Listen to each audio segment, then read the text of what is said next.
Boa noite a todos, sejam muito bem-vindos a esta casa de oração, essa casa que é de Jesus e que é de vocês também. Nós agradecemos ao plano maior, ao plano espiritual aqui presente, que harmonizou esse ambiente para nos receber. E eu tenho certeza que todos nós seremos aqui melhores do que entramos. Eu agradeço a participação de vocês e também aos ouvintes do canal do YouTube, que também é uma forma de evangelizar esse trabalho muito bonito feito pelo nosso irmão Joaquim, dirigido por ele. Então vocês sejam à vontade e é bom que se inscrevam nesse canal através do link u.e.j. que é União Espírita Jundiaense. Então UEJ, canal espírita, que isso fortalece a situação do canal para todos nós, e o evangelho é melhor bem divulgado. Muito bem, nós vamos então fazer uma prece de abertura. Eu peço que vocês cerrem os olhos, elevem seu pensamento a Deus. Nós agradecemos ao Pai maior, a Deus nosso Pai, a Jesus nosso irmão maior, as bênçãos que estamos sempre recebendo, pelo fato de estarmos presentes nesta casa, onde temos nossos amigos, onde nos confortamos espiritualmente, onde recebemos as mensagens do Mestre Jesus. Eu peço ao nosso Pai Todo-Poderoso, a Jesus, aos mentores da casa, que intuam adequadamente as palestrantes desta noite, para que elas possam transmitir o magnífico Evangelho de Jesus, e que todos possam sair desta casa, deste ambiente, e as pessoas que ouvirem essas palestras possam se sentir mais confortadas, melhores do que realmente estão vivenciando. Que Deus abençoe a todos. Agradecemos pela presença do nosso irmão maior Jesus em nosso ambiente. Que assim seja, que assim se faça. Meus amigos, nós vamos ter hoje o Evangelho, que é o capítulo 5, Bem-aventurados os aflitos, que vai falar sobre o tema causas atuais anteriores às aflições. E ligada ao tema do Evangelho, nós vamos ter antes, portanto, uma questão do Livro dos Espíritos, e essa palestrante é a Lígia, é a primeira vez que está no nosso trabalho de sexta-feira, mas é uma pessoa conhecedora do assunto, e a questão que ela vai estar explicando para nós é uma questão ligada à questão do Evangelho que a Liliana estará fazendo. E a questão é a de número 258A, que diz o seguinte: a pergunta que Kardec faz ao plano maior: não é Deus que lhe impõe as tribulações da vida como castigo? Então essa pergunta ela vai nos esclarecer, para que nós possamos entender um pouco melhor qual é a resposta da espiritualidade, e depois em seguida nós vamos ter causas atuais e anteriores aflições com a Liliana. Obrigado. Por favor, Lígia, fique à vontade. Prazer novamente estar com vocês. O capítulo de hoje é o capítulo que fala sobre vida espírita. O item 5, escolha das provas, aonde Kardec pergunta a espiritualidade na questão 258A. Não é Deus que lhe impõe as tribulações da vida como castigo? Ao que os espíritos respondem: nada acontece sem a permissão de Deus, porque foi Ele quem estabeleceu todas as leis que regem o universo. Perguntareis agora por que Ele faz tal lei em vez de tal outra. Dando ao espírito a liberdade de escolha, deixa-lhe toda a responsabilidade dos seus atos e das suas consequências. Nada lhe estorva o futuro. O caminho do bem está à sua frente como o caminho do mal. Mas, se sucumbir, ainda lhe resta uma consolação, a de que nem tudo se acabou para ele, pois Deus, na sua bondade, permite-lhe recomeçar o que foi mal feito. É necessário distinguir o que é obra da vontade de Deus e o que é da vontade do homem. Então, a gente começa esse evangelho, essa questão do Livro dos Espíritos, pela palavra castigo. uma palavra forte, né? Uma palavra que significa punição, correção severa. Quantas vezes ao longo da nossa vida nós não ouvimos essas frases? Isso é castigo de Deus. Deus vai te castigar. Tudo que acontece de séculos passados, né? As pessoas consideravam como castigo de Deus. Quando vinham as pandemias, as pestes que varriam o nosso planeta. E pode ser que ainda, até hoje, pleno século XXI, diante dessa pandemia pelo qual a humanidade está passando e de outras tantas tribulações, há pessoas ainda que acreditam que tudo isso acontece por castigo de Deus. Meus irmãos, se não fossem essas dificuldades, essas tribulações, a vida, nós ainda estaríamos nas cavernas, né? Sem aprimorar a nossa inteligência e sem embelezar os nossos sentimentos. Eu sou uma pessoa que gosto sempre de voltar um pouco no tempo, analisar situações de séculos passados para poder pensar no momento presente. Então vamos voltar um pouco no histórico, né, da vida, do universo. Durante 1000 anos nós vivemos na Idade Média. Nós enfrentamos a Inquisição, tantos outros percalços da vida. Nós enfrentamos 2 grandes guerras mundiais. Nós passamos pela Revolução Industrial. Nós chegamos no século XIX, que foi um século considerado o século da evolução intelectual e da ciência. Chegamos no século XX, onde houve um avanço maior da ciência e um foco bem forte na reforma íntima. Estamos agora no século XXI, é o século do aperfeiçoamento de todas as ciências, é o século da busca do conhecimento, da busca da espiritualidade, é um século que abre as portas para o perdão, para a humanização, né?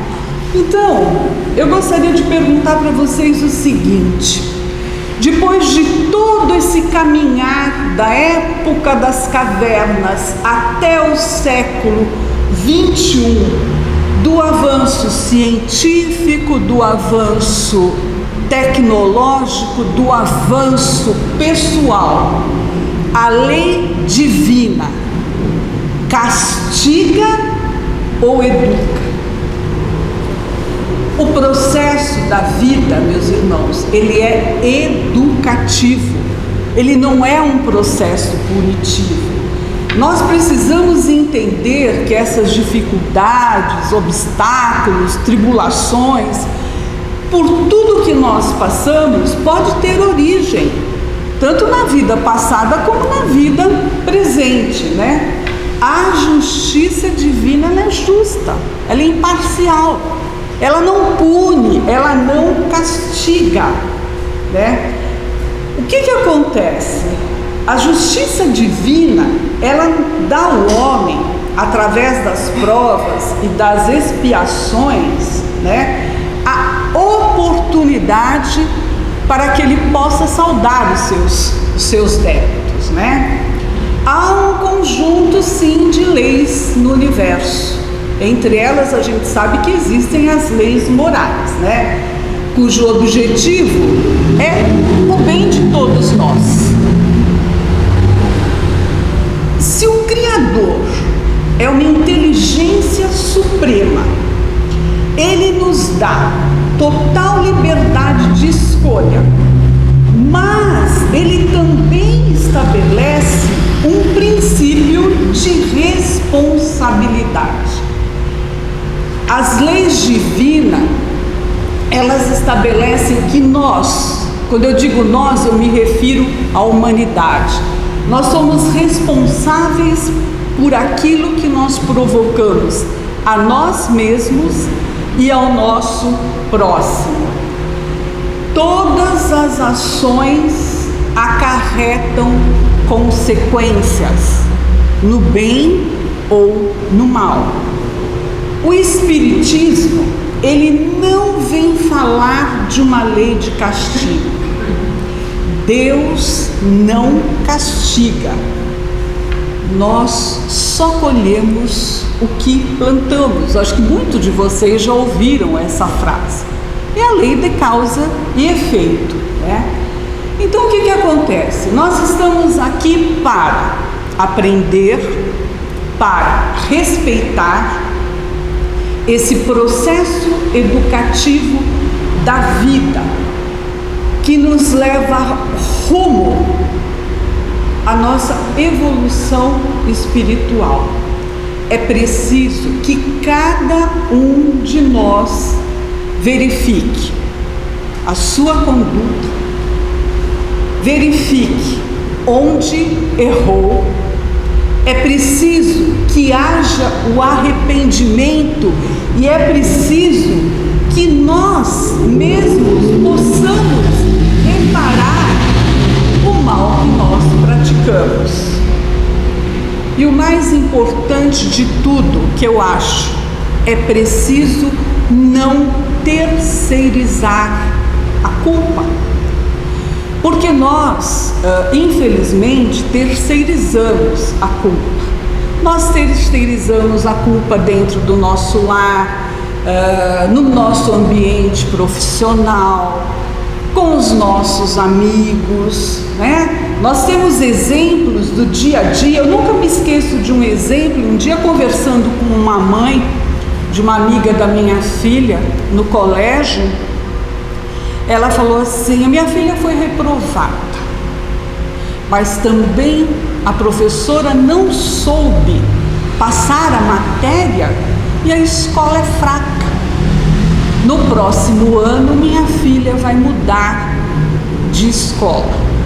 Então, na realidade, o problema nem sempre está no professor, a escola é fraca, às vezes o problema está no aluno e as pessoas não enxergam ou não querem enxergar.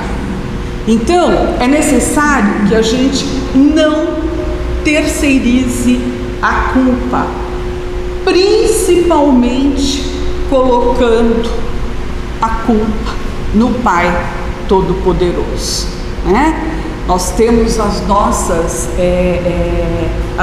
dificuldades, nós temos os nossos desentendimentos, nós não aceitamos uma série de coisas em relação a tudo que nós passamos nas nossas vidas.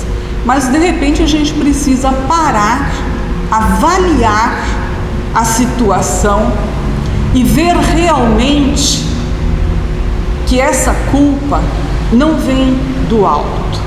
Essa culpa, como eu disse, e como o livro dos Espíritos ele nos fala, que é necessário distinguir o que é obra de Deus e o que é da vontade do homem. Que nós devemos, sim, ao invés de terceirizar a culpa, é levantar todos os dias, agradecer ao Pai Todo-Poderoso pelo dom da vida, por tudo que nos foi oferecido, por tudo, esse agradecimento eterno. Não existe culpa do Pai Todo-Poderoso. Existe sim um processo educativo pelo qual todos nós precisamos e devemos passar. Eu quero agradecer a todos a presença, desejar-lhes um bom final de noite e um final de semana abençoado. Que assim seja. Uma certa tarde, Jesus observava a multidão que se formava. Eram pessoas que vinham de lugares diversos, de regiões distantes. Cada pessoa ali trazia o seu problema, a sua dor, a sua angústia. Jesus observava atentamente a tristeza que cada um carregava, porque ele penetrou o fundo da alma daquelas pessoas e ele sentiu compaixão pelos infortúnios ocultos. Eram realmente pessoas sofridas. Eram escravos, eram homens humildes, eram mulheres e mães desesperadas, eram crianças e velhos debilitados, leprosos, paralíticos, cegos, mudos, surdos, lunáticos, todo tipo de doente do corpo e da alma. Se dependesse, gente, somente do amor de Jesus e da sua vontade, com uma simples imposição de mãos, ele acabaria com todo aquele sofrimento. Mas Jesus precisava obedecer e fazer cumprir as leis divinas. Jesus, no grau de evolução que ele se encontrava, ele sabia que o sofrimento nos momentos difíceis são oportunidades benditas de aprimoramento ao espírito, que a dor que cada um carregava era oportunidade bendita de aprendizado e de crescimento. Então Jesus, ele sabia que muito mais importante ali que operar curas, realizar milagres, era libertar as pessoas dos seus problemas e do seu sofrimento. Mas tinha que ser por intermédio das palavras, porque a partir do conhecimento da verdade, cada um começaria a se libertar, mas pelo seu próprio esforço, pela sua melhoria espiritual, pela compreensão da necessidade da prática do amor e da caridade. Mas mesmo Jesus sabendo, como ele sabe até hoje, que a dor ainda se faz necessário para curar almas doentes, ele precisava imediatamente trazer o alento aos desesperados, o consolo aos aflitos, a esperança aos doentes e agoniados. Por isso que naquela tarde, Jesus sobe ao monte, com o povo todo à sua volta, e profere o inesquecível Sermão da Montanha, que até hoje ecoa no espaço da espiritualidade. Não se desesperem, meus irmãos amados. O Pai Eterno sabe das suas dores e agonias. Jamais os abandonará. Jamais duvidem da bondade do Senhor. Ele é o Pai que ama seus filhos sem distinção. Diante da dor, do sofrimento, confie em vosso Pai. Eu posso vos assegurar, pela confiança que o Pai depositou em mim, que todas as vicissitudes da vida são passageiras. Todos serão bem-aventurados. Bem-aventurados que choram, porque serão consolados. Bem-aventurados que têm sede e fome de justiça, porque serão saciados. Bem-aventurados todos que sofrem perseguições, porque é deles o reino de Deus. Então, o Sermão da Montanha, ele é considerado o código moral, receita e caminho para a nossa felicidade. Então, a partir desta semana, por mais algumas semanas, acredito até para o mês que vem, nós aqui vamos estar falando de alguma dessas bem-aventuranças, né, Júlio? Por quê? Porque é o caminho da nossa felicidade. E por que o Sermão da Montanha é o caminho para a nossa felicidade? Francisco de Assis, ele traz uma das melhores definições de felicidade. Com poucas palavras ele diz tudo como conquistar a felicidade. Francisco de Assis diz: felicidade é o conjunto de virtudes acumuladas no nosso coração. A nossa felicidade é proporcional às virtudes que nós conquistarmos. Então, no Sermão do Monte, realmente é uma montanha. Lá em cima está a nossa felicidade. Cada bem-aventuranças que Jesus coloca é como se nós vencêssemos uma etapa dessa montanha para chegar a esse destino. E para nós vencermos, para nós conseguirmos cada bem-aventurança que Jesus promete, porque bem-aventurança quer dizer feliz. Bem-aventurado é uma pessoa feliz. Para nós conquistarmos cada bem-aventurança do Cristo, é necessário conquistar virtudes. Por isso que ela é o caminho para a felicidade, o Sermão da Montanha. Nessa bem-aventurança dessa noite, aonde Jesus promete para os aflitos da terra, a virtude mais importante para nós conquistarmos, gente, é a fé. Mas tem que ser a fé raciocinada, aonde nós vamos ter que entender o porquê e o para quê do sofrimento. Conquistando, tendo esta fé raciocinada, nós vamos conquistar outra virtude muito importante nossa diante da dor e do sofrimento, que é a resignação. Então, quando Jesus promete essa bem-aventurança para nós, para os aflitos da terra, nós, está no Evangelho, esse consolo que Jesus nos dá só é possível, gente, para a vida futura. Aí a gente pensa assim: bom, então eu vou ter a minha compensação pelo sofrimento, como é vida futura, após a morte também, porque vida futura tem um outro sentido, né? Após a morte, né, Júlia, é apenas um aspecto da vida futura, mas a gente já vai explicar. Bom, então nós podemos acreditar, né? Porque toda promessa de Jesus nós sabemos que vai ser cumprida. Mas mesmo nós acreditando que Jesus está prometendo para nós uma felicidade pelo nosso sofrimento, gente, vamos ser sinceros, é difícil entender que tem que sofrer para ser feliz, não é? Quem é que gosta de sofrer? Ninguém. Aí vem a maioria dos religiosos e diz: mas é para você ter mérito e ponto final.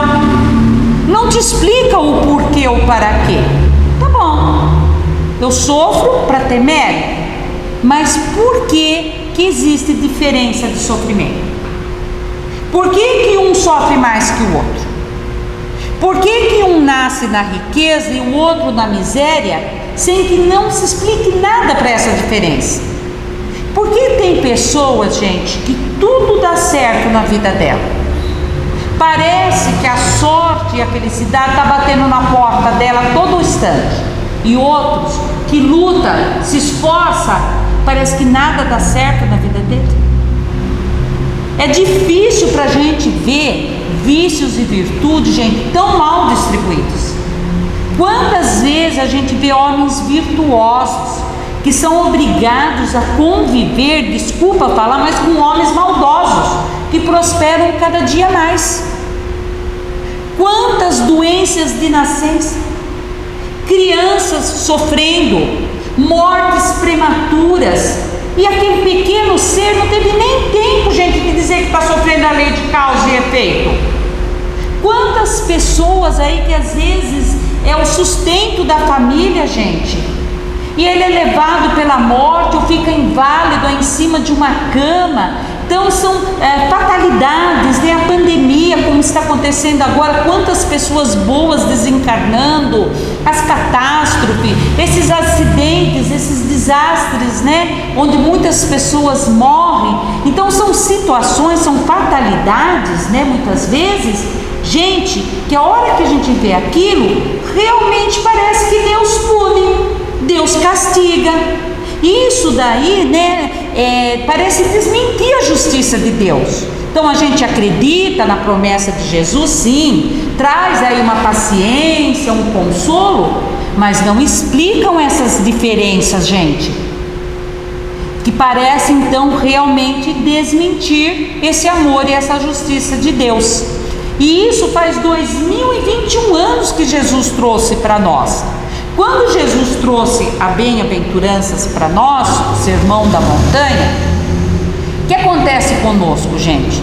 Quando a gente está sofrendo, a gente está no fundo do poço, está caído, e alguém estende uma mão, te oferece uma oportunidade, uma chance, a gente não agarra aquilo, nós queremos acabar com o sofrimento. Então, quando Jesus trouxe essas promessas, para nós, naquele momento, foi um consolo enorme, saber que numa vida futura acabaria o sofrimento.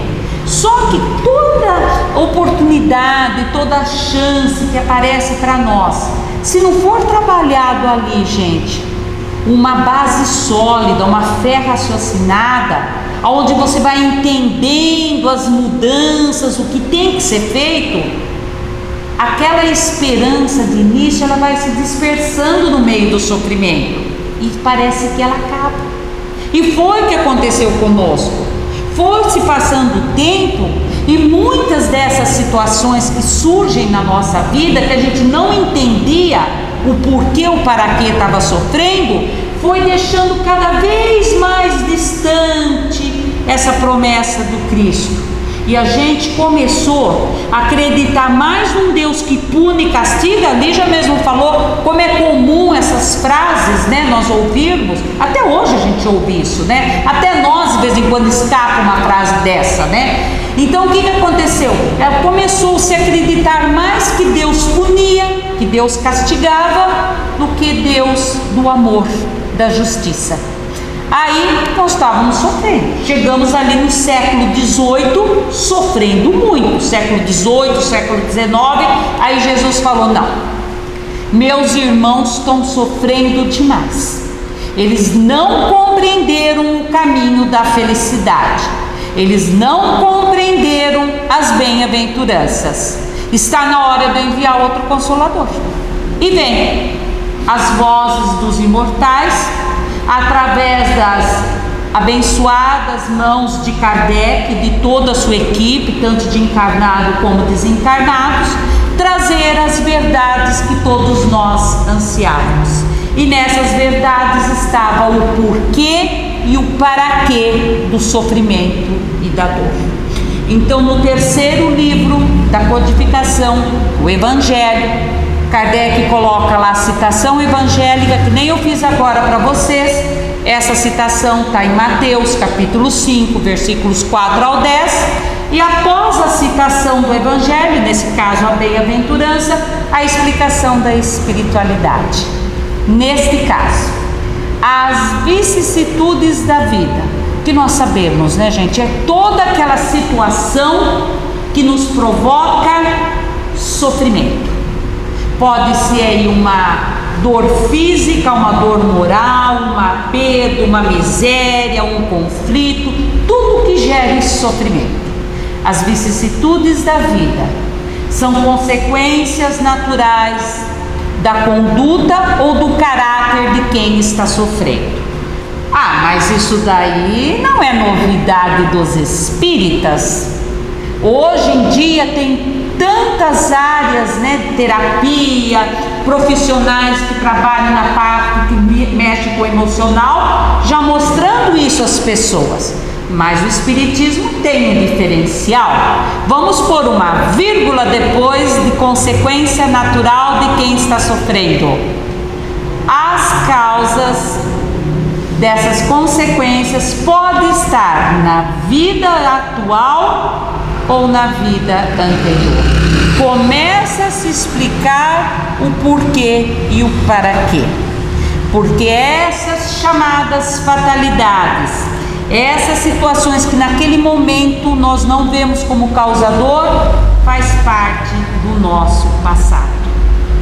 Então, vamos começar com as mais simples, que são exatamente as dessa vida. 95%, gente, do nosso sofrimento está aqui, nesta vida. É muito simples, é só a gente observar. Quantas pessoas, gente, não tombam pelas suas próprias faltas? Quantas não são vítimas da sua imprevidência, da sua imprudência, da sua ambição, do seu orgulho, do seu egoísmo? Quantas pessoas não estão arruinadas, gente, porque faltou disciplina, ordem, moderação, má conduta, excesso, não conseguiram limitar os seus desejos. Quantas uniões infelizes, gente, onde se levou em conta todos os tipos de interesse, posição social, status, condição financeira, comodismo, mas em nenhuma delas levou-se em conta os interesses do coração. Quantas doenças e males por excesso de todos os gêneros. Quantos pais infelizes por imaturidade, por comodismo, ou até pela própria situação de hoje. A nossa sociedade é uma sociedade competitiva. As crianças já são preparadas para competir. Coitadinha das crianças de hoje, eu não sei se sobra tempo para brincar, porque é tanta aula, tanta especialização, e aí, para se dar conta de tudo isso, que tem um custo, os pais, tanto o pai e a mãe, trabalham em 1, 2 empregos e transfere, gente, a responsabilidade de educar para avós, babás, empregadas, escola. Terceiros, gente, tem obrigação de ensinar e educar, tem que ser os pais. E aí, quando sobra um tempinho, né, para compensar toda aquela ausência, enche essa criança do quê? De coisas da matéria. E aí, no coraçãozinho daquelas crianças vão sendo colocados os germes do orgulho, do egoísmo, da materialidade, porque os pais não conseguem perceber aquelas tendências bem no início do espírito. E com esses sentimentos, com isso que eles vão colocando para essas crianças, aquele coração vai ressecando para o amor. E aí os pais no futuro vai colher o que plantou. Os frutos do coração dessa criança vai ser o quê? Falta de respeito e ingratidão.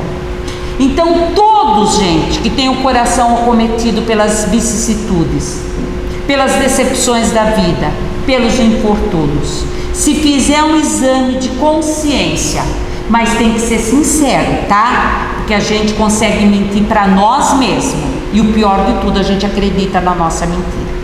Se nós formos sinceros, se nós fizermos um exame de consciência e procurar a causa do nosso sofrimento, acredito que a maioria que está aqui vai chegar a uma frase comum: ah, se eu não tivesse feito deste jeito, ou se eu tivesse feito deste jeito, hoje eu não estaria nessa situação, hoje eu não estaria sofrendo. Quem é, gente, o autor dos nossos infortúnios? Deus? Não, Ele não pune, Ele não castiga. Nós descobriríamos que os infortúnios, o causador sou eu. O que é que eu tinha que fazer, gente? Diante disso, então, mudar de atitude e de comportamento. Eu deixaria de sofrer, eu poderia deixar de sentir dor ou aliviar essa dor, porque existe uma diferença entre sofrimento e dor. Mas aí, o que é que nós fazemos? A gente tem dois sentimentos dentro de nós, gente: orgulho e egoísmo, que nós sabemos que é a raiz de todos os vícios e defeitos da terra, né? Egoísmo, o pai de todos os vícios, e o orgulho, seu filho predileto. Procura a raiz dos vícios, lá está, egoísmo e orgulho. Egoísmo e orgulho que está dentro de nós se alimenta das coisas da matéria. E me diz uma coisa: os nossos infortúnios, nosso sofrimento não está ligado no uso das coisas da matéria? Nosso uso, abuso, excesso. Então esses dois sentimentos, gente, vai fazer de tudo para camuflar a nossa culpa, porque eles não vão querer que a gente mude de atitude, mude de comportamento. E aí nós fazemos aquilo que a Lígia falou, a gente terceiriza a culpa, desculpismo, né? Deus castiga, Deus pune, como diz o espírita, né? No meu programa reencarnatório, Deus estava de férias, Deus estava no WhatsApp, eu culpo. Olha, tem que entender, só bebendo para aguentar minha esposa, meu marido, ai, aquele chefe que eu tenho que sair do meu emprego, eu tenho que ir lá pro barzinho, eu tenho que jogar, eu tenho que procurar um pouco de diversão dentro de casa, porque quem que aguenta a situação? Então a gente vai arrumando desculpismo para fugir dos problemas e das situações. Então, muitas vezes, gente, mesmo a gente vendo sendo causador, nós não queremos deixar de fazer. É meu único prazer, é meu único alívio. Só que tem uma coisa, a situação está ali, e cada vez mais você vai buscando na matéria aquelas coisinhas que te dão um pouquinho de prazer, de alívio. E nós sabemos que as coisas da matéria causam dependências. Muitas coisas da matéria causam dependência. Então chega um ponto, gente, que não é mais que você não quer mudar, você não consegue mais. E assim a gente leva a vida, sofrendo, mas fazendo aquilo que você não quer deixar de fazer, ou você não consegue mais. Até que chega a minha hora de embarcar para o mundo espiritual. Quando eu chego lá, eu constato que eu continuo sentindo as mesmas necessidades, os mesmos desejos, só que lá não dá para camuflar, não dá para desculpismo, porque lá não tem as coisas da matéria. Então eu continuo sofrendo sem ter as coisas da matéria. Mas Deus não pune, Deus não castiga, como a Lígia colocou, dá oportunidade. Filho, volta lá na terra, e aquelas coisinhas que você não quis ou não conseguiu deixar de fazer, é que está te provocando sofrimento aqui também. Você aprende o que precisa e acaba o sofrimento. Então você vai reencarnar com o corpo que você precisa, com limites, às vezes com alguma deficiência, alguma doença, porque você abusou demais, seu perispírito está bem danificado, coitadinho. Você vai reencarnar com o chefe que você precisa, com a esposa, com o marido, com os filhos, com as situações. Então no nosso pacote reencarnatório vem as chamadas fatalidades, gente. Essas situações que hoje nós não nos vemos como causador. O chefe difícil, a esposa, o marido, aquele conflito, aquela situação financeira, a doença, a perda, exatamente porque ali tem lições a serem aprendidas. Então as chamadas fatalidades não existem, gente. São consequências do nosso passado. E é a mesma atitude diante daquela situação que você não se vê como causador daqui, tem que ter mudança de atitude e comportamento. Você tem que ver que diante daquilo, qual é a lição a ser aprendida. Por isso que eu disse para vocês que quando a gente compreende que nós não somos vítima, nós não somos coitados, mas nós somos alunos pacientes dessa bendita escola hospital chamada Terra, nós acabamos com o sofrimento. Porque você entende que ali tem uma lição a ser aprendida. Se está nas nossas mãos, gente, se são atitudes que nós estamos tendo aqui, que não gerou nenhuma falta, nenhum obstáculo, você realizou aquilo, você fez a mudança, acaba-se o problema. A Cilair, quando ela faz esse tema, ela coloca até um exemplo fácil, gente. Você tem aí uma azia, uma gastrite, um mal-estar. Aí te convidam para uma feijoada. Você vai, come e abusa na feijoada. No dia seguinte você põe a culpa na feijoada e na pessoa que te convidou. A culpa não é da feijoada.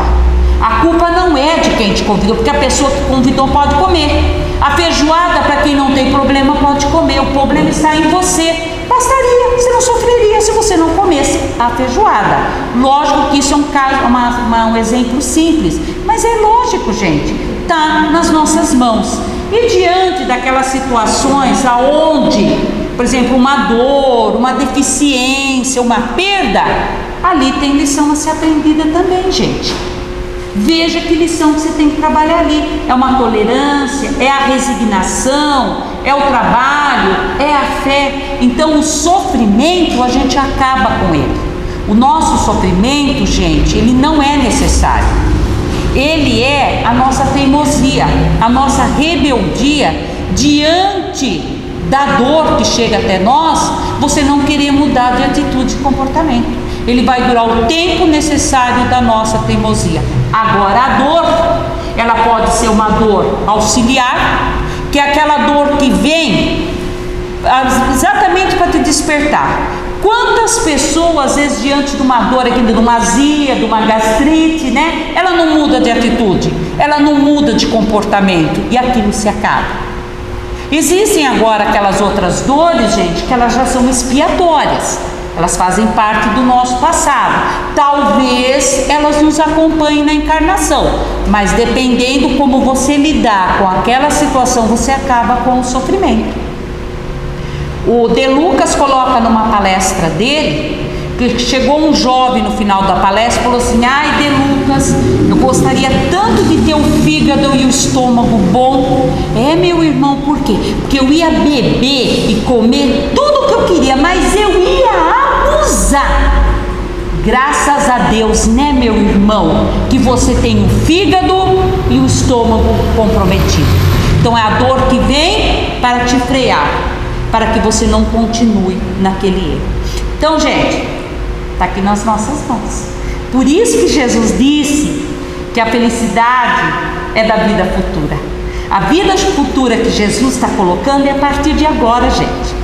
Nós, espíritos imortais, só temos uma vida. Nós mudamos de estado. Uma hora estamos encarnados, outra hora estamos desencarnados. Mas a gente descobre desencarnado que a vida é a mesma, porque você continua sentindo as mesmas necessidades, os mesmos desejos, os mesmos conflitos, os mesmos ideais. Então a vida futura que Jesus está falando é a vida após o seu ato, lei de causa e efeito. Então, dependendo da atitude que você tiver, gente, você acabando com o sofrimento, você já começa a conquistar a felicidade. Então Jesus nos promete a partir de agora. Tá aqui, ó, nas nossas mãos, tá? É difícil? Muito, né, Júlia? Aqui na frente a gente passa a teoria. A gente sabe que muitas vezes nós somos visitados ali pela dor e a gente desmorona, a gente abate, a gente sofre, mas a gente tem que levantar a cabeça e seguir em frente, tá?